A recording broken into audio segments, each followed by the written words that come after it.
Good morning बच्चों आज की जो टॉपिक है मैंने कल आपको बताया था। कल मैंने आपको electric field and electric field lines के बारे में मैंने आपको बताया था।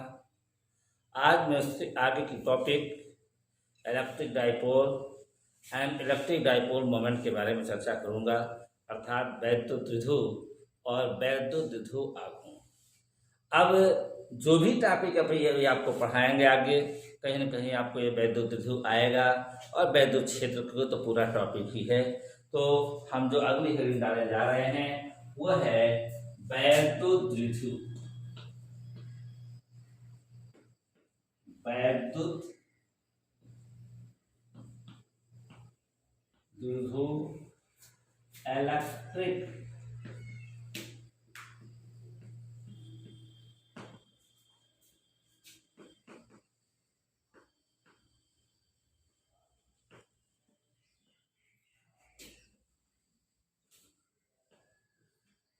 Electric dipole. जो मैं टॉपिक बताने चल रहा हूं वो क्या है? Electric dipole. इलेक्ट्रिक डाइपोल है क्या? देखिए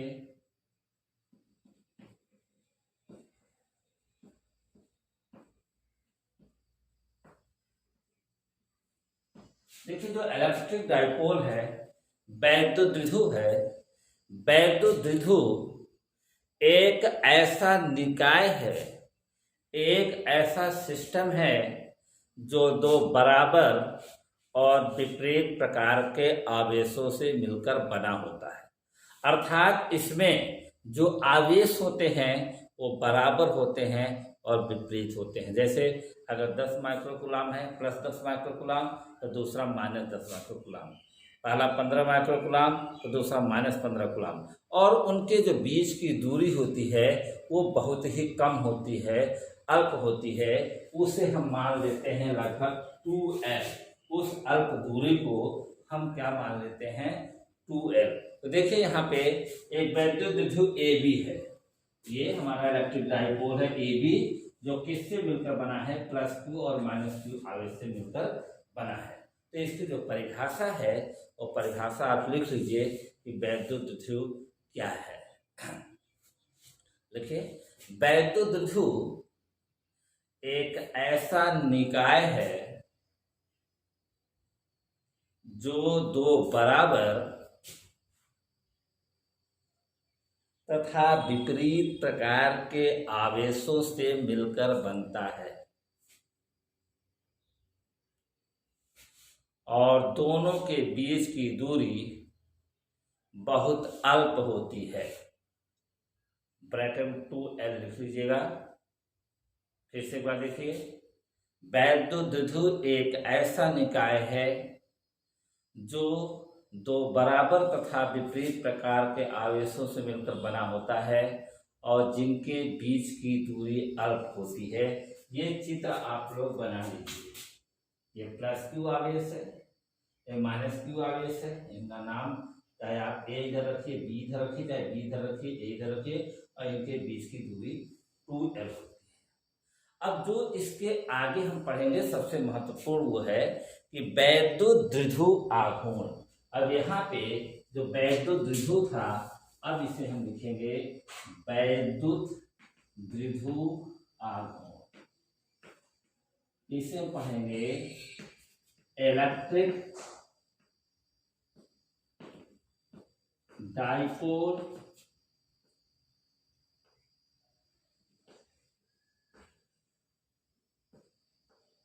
और मोमेंट।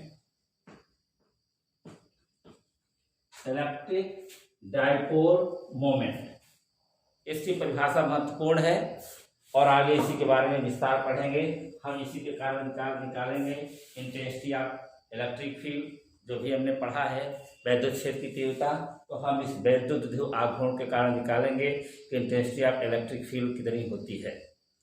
तो वैद्युत द्विध्रुव आघूर्ण क्या होता है? चित्र यही रहेगा, फिगर यही रहेगा, लेकिन इसकी परिभाषा क्या होती है सुनिए। वैद्युत द्विध्रुव आघूर्ण दोनों आवेशों में से, दोनों आवेश कौन कौन है? एक प्लस Q है और एक माइनस Q है। दोनों आवेशों में से किसी एक आवेश, चाहे आप प्लस क्यू आवेश लें और चाहे माइनस क्यू आवेश लें, दोनों आवेशों में से किसी एक आवेश तथा दोनों आवेशों के बीच की दूरी के गुणनफल को वैद्युत द्विध्रुव आघूर्ण कहते हैं। और इसे हम P से प्रदर्शित करते हैं। तो P बराबर क्या मिलेगा आपको, Q, हमने कहा कोई एक आवेश चाहे प्लस क्यू ले लो चाहे माइनस क्यू, तो दोनों आवेशों में से, देखिए हमने लिखा है दोनों आवेशों में से किसी एक आवेश तथा दोनों आवेशों के बीच की दूरी के गुणनफल को वैद्युत द्विध्रुव आघूर्ण कहते हैं। दोनों आवेशों में से किसी एक आवेश तथा दोनों आवेशों के बीच की दूरी के गुणनफल को वैद्युत द्विध्रुव आघूर्ण कहते हैं। देखिए, दोनों आवेशों में से किसी एक आवेश तथा दोनों आवेशों के बीच की दूरी के गुणनफल को वैद्युत द्विध्रुव आघूर्ण कहते हैं। इसे P से प्रदर्शित करते हैं।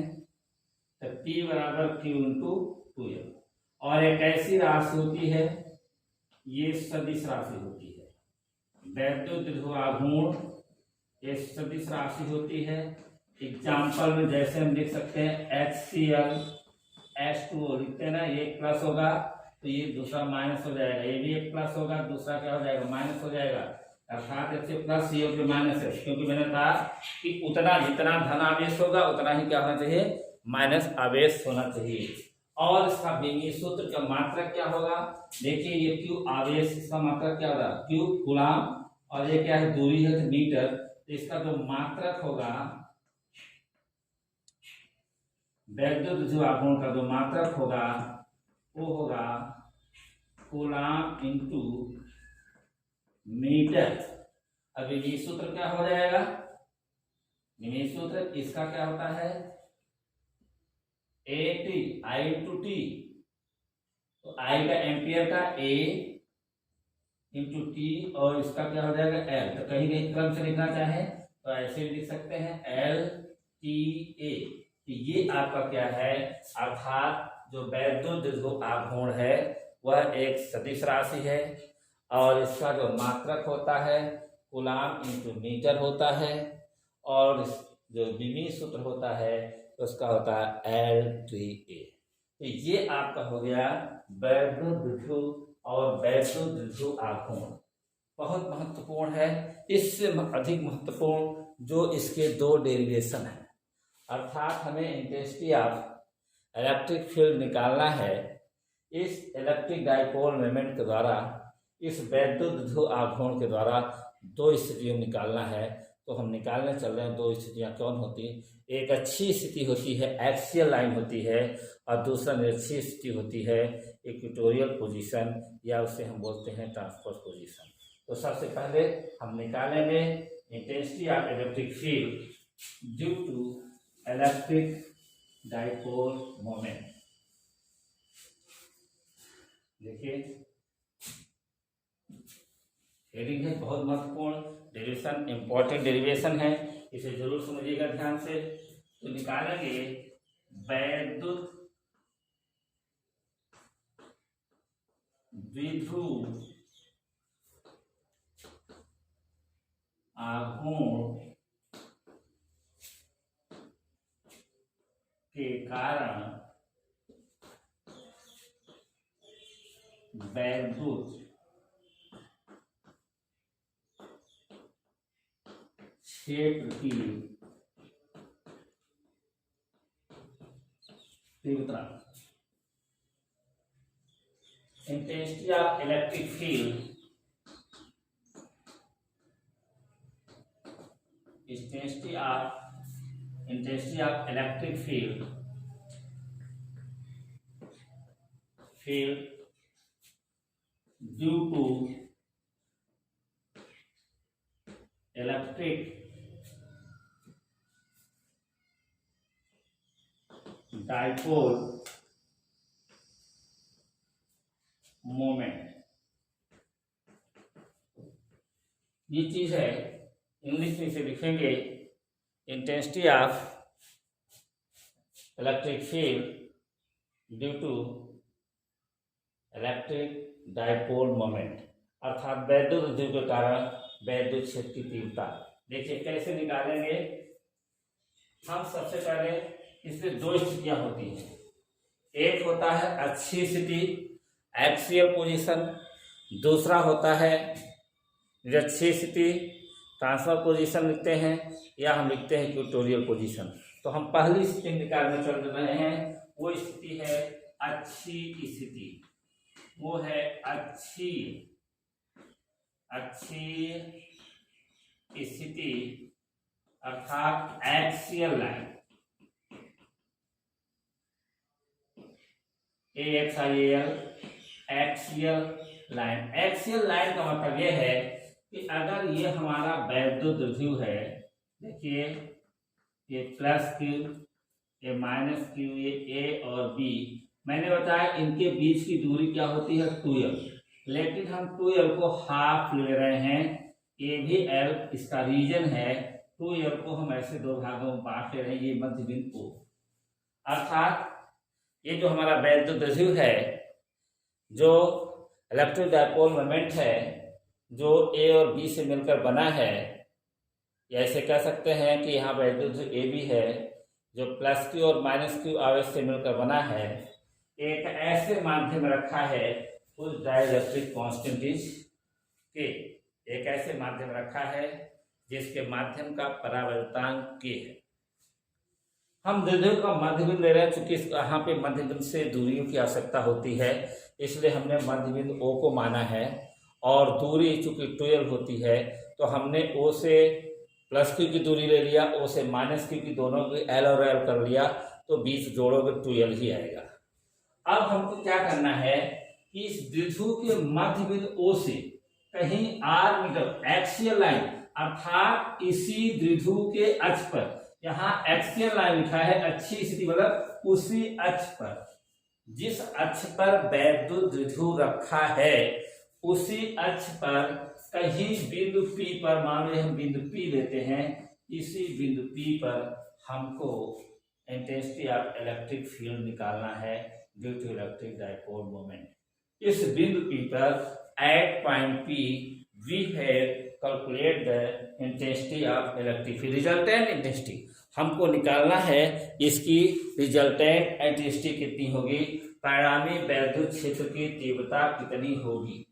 परिणामी वैद्युत क्षेत्र की तीव्रता निकालने के लिए हमें दो चीजें यहाँ पे जाननी होगी। एक तो वैद्युत क्षेत्र, यहाँ पे प्लस क्यू आवेश के कारण ही वैद्युत क्षेत्र होगा और माइनस क्यू आवेश के कारण ही वैद्युत क्षेत्र होगा। प्लस क्यू आवेश के कारण ही वैद्युत क्षेत्र की दिशा निकालनी है, डायरेक्शन आप निकालें इलेक्ट्रिक फील्ड की, और माइनस क्यू आवेश के कारण ही हमें डायरेक्शन निकालना है इलेक्ट्रिक फील्ड की। तो हम यहाँ पे मान लेते हैं कि let E1 is the intensity of electric field, हम यहाँ दो मानेंगे E1 और E2। Let E1 is the intensity of electric field due to plus q charge, हम मान लेते हैं कि प्लस क्यू चार्ज के कारण जो हमारी वैद्युत क्षेत्र की तीव्रता है E1 है, और माइनस क्यू आवेश के कारण वैद्युत क्षेत्र की तीव्रता E2 है। E2 is the intensity of electric field due to minus q charge. तो हम आपको बता चुके हैं कि जो बिंदु आवेश के कारण हमने एक पॉइंट चार्ज अब बताया था, intensity of electric field due two point charge, तो यहाँ बताया ये फार्मूला आया था, अगर आपको याद होगा तो आया था 9×10⁻⁹ कल बताए थे, Q/r², अर्थात जिस आवेश से हम लेंगे उससे वहां तक की दूरी, अर्थात बिंदु P की एक बार प्लस क्यू आवेश से भी दूरी लेंगे और माइनस क्यू आवेश से भी दूरी लेंगे। अगर हम प्लस क्यू आवेश से दूरी लेंगे तो जरा देखिए, हम यहाँ तक तो इतना है, और ये O से लेकर के मैंने कहा कि O से r मीटर की दूरी पर एक बिंदु P लेते हैं, O से द्विध्रुव के मध्य बिंदु O से r मीटर की दूरी पर एक बिंदु P लेते हैं। इसी बिंदु P पर हम वैद्युत क्षेत्र की तीव्रता निकालना चाह रहे हैं, परिणामी वैद्युत क्षेत्र की तीव्रता, resultant intensity of electric field. तो दूरियां लेंगे हम, प्लस क्यू, ये r मीटर की दूरी P है, अब हम प्लस क्यू आवेश से भी दूरी लेंगे और माइनस क्यू आवेश से पी की दूरी लेंगे। अगर हम यहाँ की दूरी लें तो जरा देखिए, ये दूरी तो L है और यहाँ से यहाँ तक क्या है R, तो इतना घट जाएगा R माइनस L, अर्थात प्लस क्यू आवेश से जो दूरी मिलेगी वो R माइनस L मिलेगी, और जो माइनस क्यू आवेश से मिलेगी यहाँ तक की दूरी तो R है और ये दूरी L है, तो जुड़ जाएगा R प्लस L।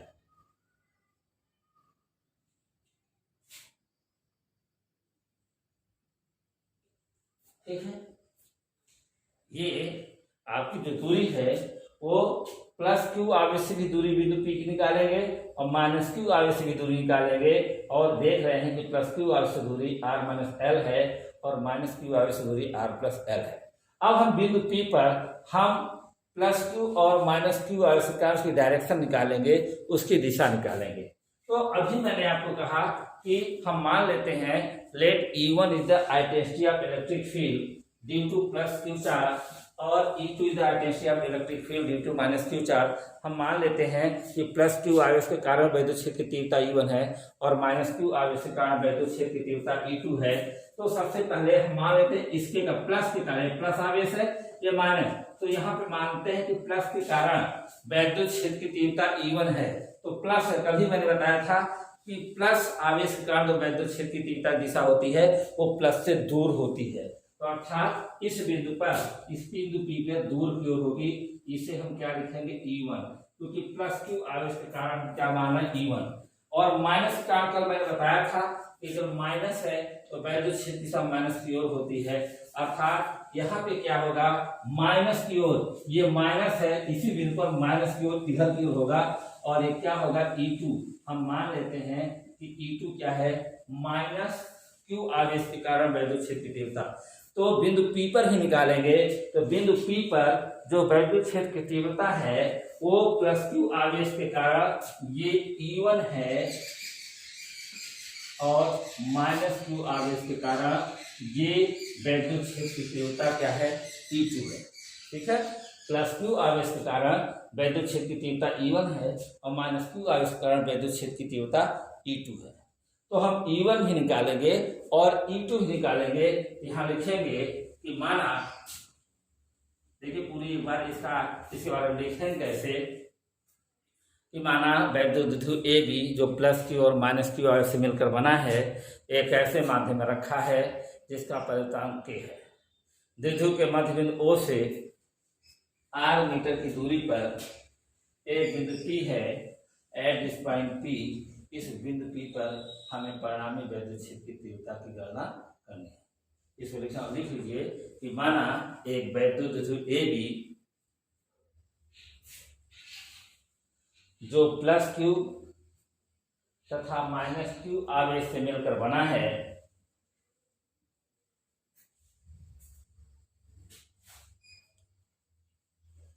एक ऐसे माध्यम में रखा है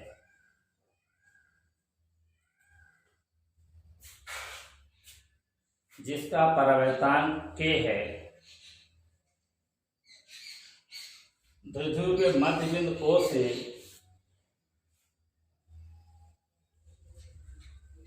R मीटर की दूरी पर एक बिंदु P है जिस पर परिणामी वैद्युत क्षेत्र की तीव्रता की गणना करनी है। अब साथ साथ समझते ही चलिए, बाद में हम थोड़ा समय नहीं उतारने को आपको। देखिए लिखेंगे माना प्लस क्यू आवेश के कारण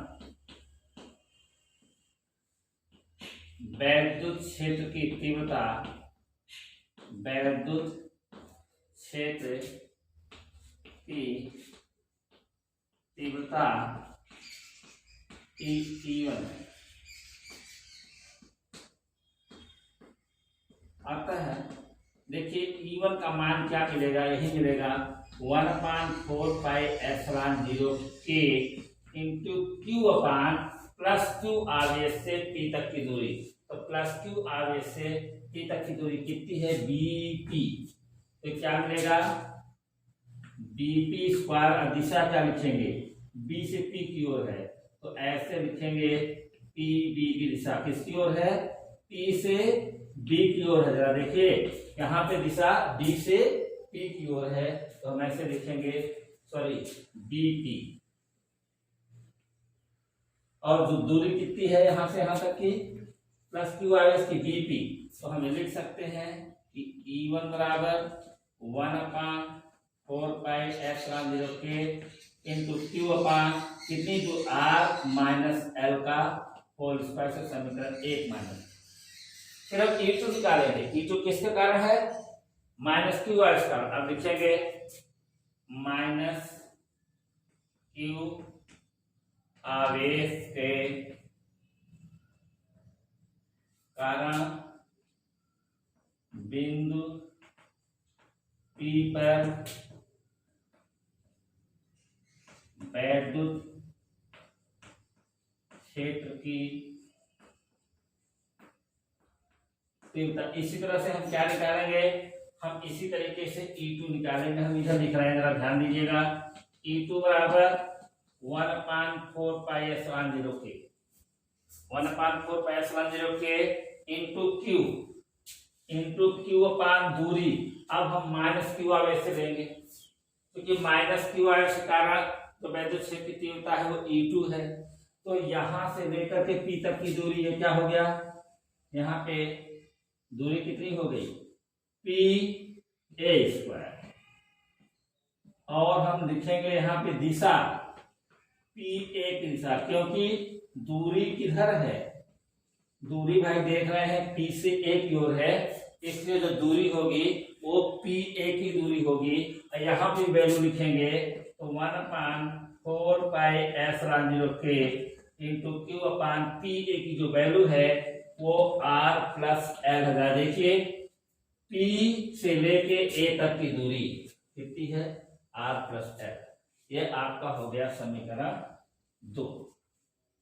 अब ध्यान दीजिए, यहाँ पे समीकरण 1 और 2 E1 और E2 आ गया, और यहाँ पे देख रहे हैं E1 और E2 eight point P, E1 और E2 the direction of E1 and E2 are opposite. E1 और E2 की दिशाएं क्या है, विपरीत है। अगर E1 और E2 की दिशाएं विपरीत हैं तो बिंदु P पर इनका परिणामी क्या होगा, बोलिए। अरे भाई परिणामी क्या होगा, E1 डिफरेंस E2, जो बड़ा होगा, क्योंकि अगर एक ही दिशा में होता है तो जुड़ जाता है, अब विपरीत दिशा में होगा तो घट जाएगा जो बड़ा होगा। तो अब इसमें हम ये देखेंगे कि E1 बड़ा है या E2। देखिए 1/4πε0 के 1/4πε0 के इसमें भी है, यहाँ भी Q है, यहाँ भी Q है।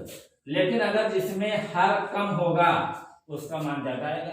यहाँ पे R माइनस एल है, अर्थात ये कम है, यहाँ पे R प्लस एल है, ज्यादा है। यहाँ पे इसके जो नीचे का हर है इसका मान ज्यादा है, तो ये ज्यादा है तो ये कम आएगा, और ये कम है तो ज्यादा आएगा।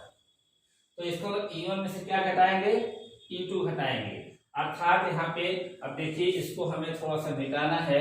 चित्र आप बना लीजिए, बुक्स में भी है, हालांकि आप बना लीजिए, और मैं तो आपको भी और बोल दिया हूँ, बाकी ये चीजें कैसे लिखोगे वो आपको बता दे रहा हूँ। आप लिख लो कि माना प्लस क्यू आवेश के कारण वैद्युत क्षेत्र की तीव्रता E1 है, अतः E1 बराबर जो आपको लिखा है आप उतार लीजिए 1/4πε0K।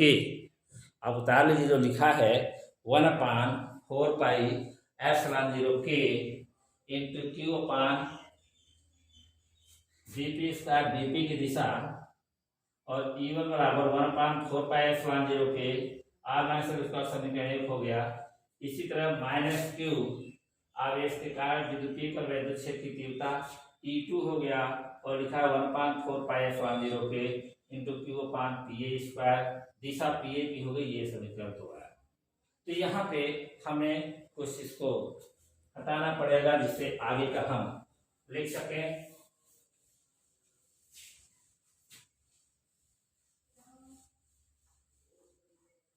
देखिए अब हम लिखेंगे यहाँ पे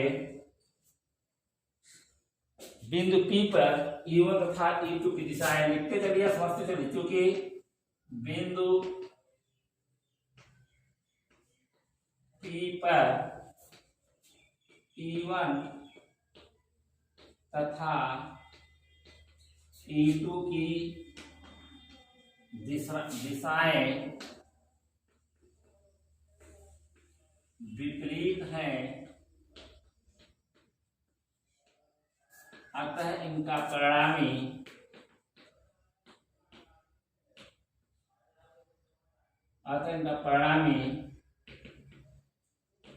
इनके अंतर के बराबर होगा। दोनों का जो अंतर आएगा, अंतर के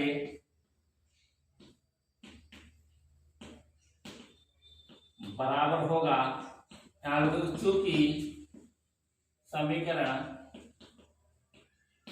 1 तथा 2 से E1 ग्रेटर देन E2, इसलिए परिणामी वैद्युत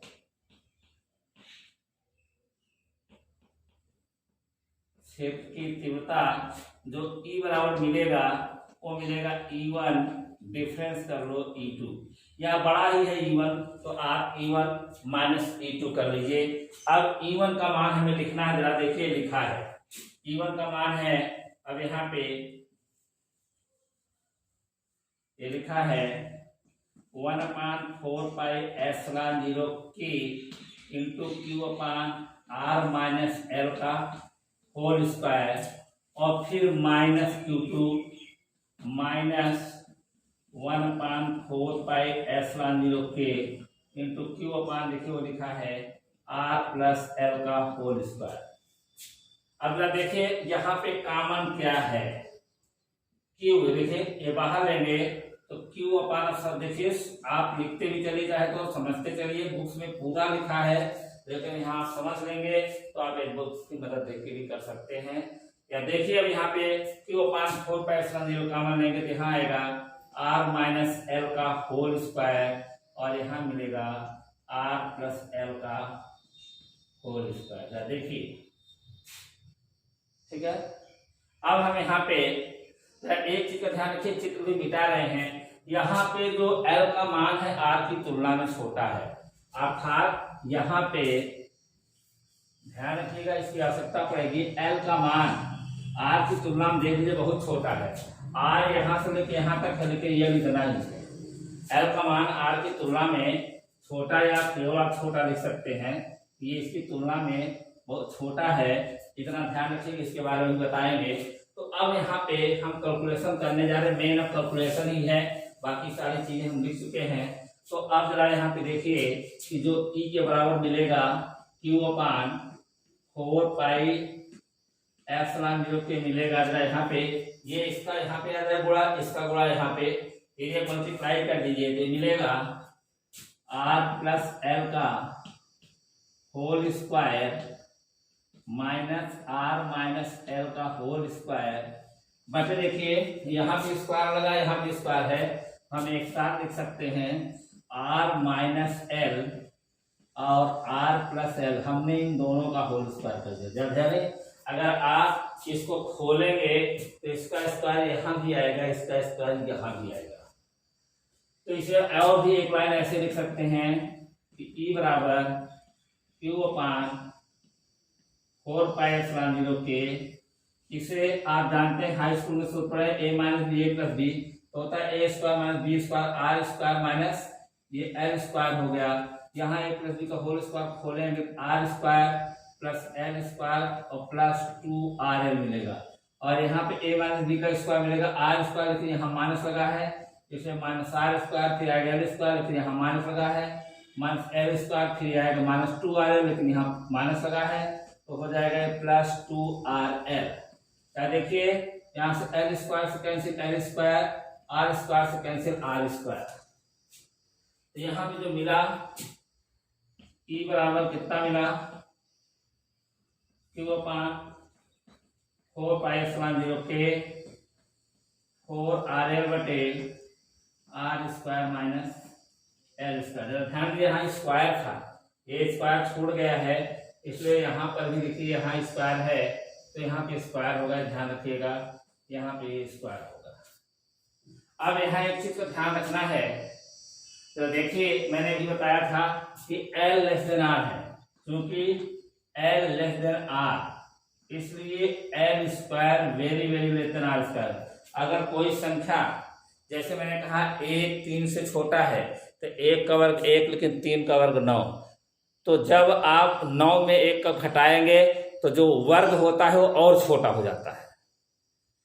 तो यहाँ पे क्या है, क्योंकि L लेस देन N है तो निश्चित रूप से जो इसका स्क्वायर है इसकी तुलना और छोटा हो जाएगा। अगर मैंने 1 2 और 5 लूं तो 2 का वर्ग कितना हो गया, 2 और 5 का अंतर 3 है, 2 का वर्ग 4, 5 का वर्ग 25, तो यहाँ पे 4 और 25 कितना ज्यादा हो गया। तो उस तरह से चूंकि L का मान R की तुलना में छोटा है तो जो L स्क्वायर होगा वो R स्क्वायर की तुलना में और छोटा हो जाएगा। यहाँ लिखेंगे चूंकि L का मान R की तुलना में छोटा है इसलिए L square very very less than R square था, L स्क्वायर का मान R स्क्वायर की तुलना में बहुत छोटा हो जाएगा। तो लिखेंगे अतः L स्क्वायर को R स्क्वायर की तुलना में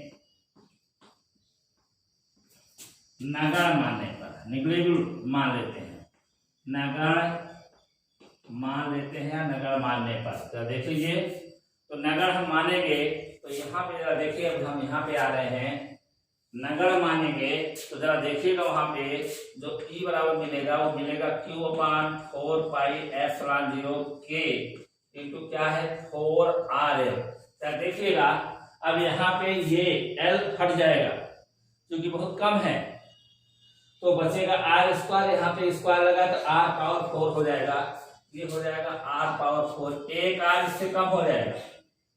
तो यहाँ पे मिलेगा E बराबर, देखिए अब Q को हम यहाँ पे लिख रहे हैं 1/4 पाई एप्सिलॉन 0 K, ये Q यहाँ कर दे रहे हैं 2Q into 2L R cube, एक R इससे कर गया, R क्यूब बचा, तो यहाँ पे गुणा करो Q4RL, तो ये भी आएगा Q, यहाँ एक R कट गया तो मिलेगा 4QL, तो 2 दूनी 4 4QL आया।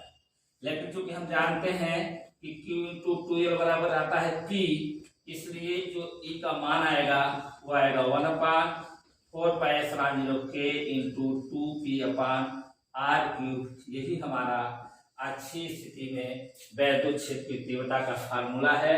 निर्वात अथवा वाई ब्लॉक के बराबर 1 रख देंगे तो आएगा 1/4 pi epsilon 0 into 2P/R cube, और 1/4 पाई एप्सिलॉन 0 की जो वैल्यू होती है वो होती है 9 × 10⁹ इंटू 2P/R क्यूब।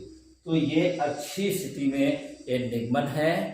कल हम आपको नेक्स्ट वीडियो में बताएंगे कि इसका अच्छी स्थिति में क्या होता है। अगर आपको उतारना है तो एक बार मैंने यहाँ से तो आपने लिख ही लिया था, ये E1 माइनस E2 हम बोल रहे हैं, और थोड़ा सा एक बार तेजी के साथ आप लिख डालिए। 1/, कैलकुलेशन है केवल 1/4 पाई एप्सिलॉन 0 के Q/R का सेल स्क्वायर माइनस 1/4 पाई एप्सिलॉन 0 के Q/R का सेल का होल स्क्वायर, फिर Q/4 पाई एप्सिलॉन 0 के ब्रैकेट में 1/R1 सेल का square minus 1/R plus L का होल स्क्वायर। फिर मैं इस तरफ गया हूँ, ये भी नहीं लिखेंगे। E बराबर हमने ये आपने देखा Q/4 पाई एप्सिलॉन 0 कॉमन है, वहां पर भी कॉमन है, इसका मल्टीप्लाई इधर हो गया, इसका मल्टीप्लाई इधर हो गया, तो ये आया R की सेल का whole square minus R minus L का होल स्क्वायर। नीचे R यहाँ पे है, स्क्वायर दोनों पे लगा है, मल्टीप्लाई होगा, हमने इन दोनों को इकट्ठा करके स्क्वायर लगा दिया, R minus L R plus L का होल स्क्वायर। फिर E बराबर Q/4 पाई एप्सिलॉन 0 के आया, इसको मैंने A प्लस B के होल स्क्वायर से खोल दिया, इसको A माइनस B को होल स्क्वायर से खोल दिया, देखिए ये आया। और नीचे क्या है, A minus B A plus B, इसका सूत्र होता है स्क्वायर माइनस बी स्क्वायर, तो ये हो गया, इसलिए स्क्वायर लगा है। यहाँ पे देखिए L स्क्वायर प्लस माइनस से कट गया, R स्क्वायर कट गया, ये बचा Q/4 पाई एप्सिलॉन 0 के 4R और उल्टे R स्क्वायर में L स्क्वायर। फिर चूंकि L लेस देन R इसलिए L square very less than R square, चूंकि L का मान R की तुलना में छोटा है अतः L स्क्वायर का मान R स्क्वायर की तुलना में और छोटा हो जाएगा, इसलिए L स्क्वायर को R स्क्वायर की तुलना में नगण्य मानने पर, जब नगण्य मान लेंगे तो यहाँ पे ये हट जाएगा L स्क्वायर, तो ये स्क्वायर यहाँ आ जाएगा, तो यहाँ पे R पावर 4 हो जाएगा। अब एक आर से एक आर कैंसिल हो जाएगा, तो यहाँ नीचे आर क्यू मिलेगा, और ये 2 का 2 बार गुणा कर दिए, 2 इंटू 2, और क्यू है जो इसका सूत्र बनाना है। अभी मैंने पढ़ा है, आपको वैल्यू तो यही बताए हैं कि क्यू इंटू 2L ये किसके बराबर है, पी के बराबर, ये आ गया ये बराबर 1/4 पाई एप्सिलॉन 0 के इंटू 2 पी/r क्यूब। तो नेक्स्ट वीडियो हम आपको नेक्स्ट टाइम बताएंगे।